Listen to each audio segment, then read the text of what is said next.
Hi, everybody. I'm slipping and sliding, and along with me are my projects. Slippery is the album Slippery When Wet by Bon Jovi. Um, I'm going to drop some musical wisdom, some Wu-Tang Killer B wisdom, I'm afraid, on your ass. I'm a writer before anything else. It's the thing I've worked the hardest at doing well, and it's the hardest to do well and the most rewarding when you pull out something really impressive that took you fucking months. Music, I do it like a fish does water, per David Foster Wallace's speech to those college kids, where he was also complaining about how badly he sweats. Um, so I don't normally read autobiographies of musicians or other kinds of folks you wouldn't expect to have spent any real substantial time trying to perfect writing sentences and paragraphs, which is what writing is. If you're writing, unless you're writing poetry. But I did read Wayne Kramer's book. I've always been really fascinated by his group, the MC5. He was the lead guitar player and obvious band leader, bully, pain in the ass. He ran that thing like a fucking chartered accountant, but unfortunately he was all ripped on coke and doing all kinds of other shit, and ended up, after the MC5 broke up, in prison for a bit, for a a drug thing involving guns.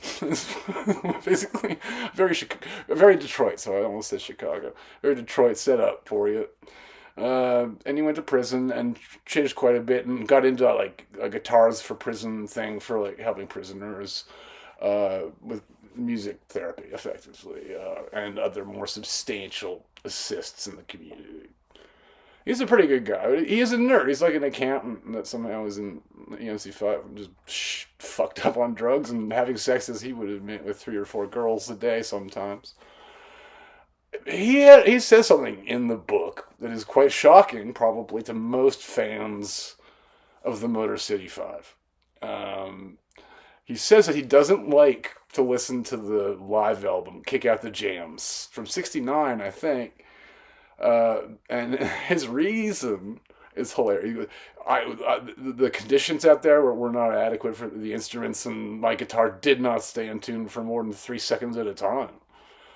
And that's the special magic of that record. Truly, like his guitar is out of control. It's out of his control, and it turns him into a more kind of aggro and momentum oriented player with sharp shit coming off of that thing. It's very hot.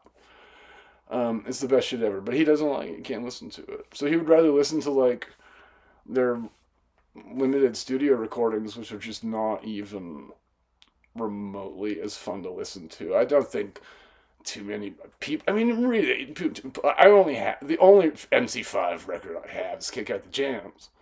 It's the only one I'm ever gonna listen to unless it's playing somewhere I, eventuate myself under, at, and above, like a plume of not so nice smelling nerve gas, an agent of some kind. That's me. I secrete that kind of stuff, having learned it on the farm.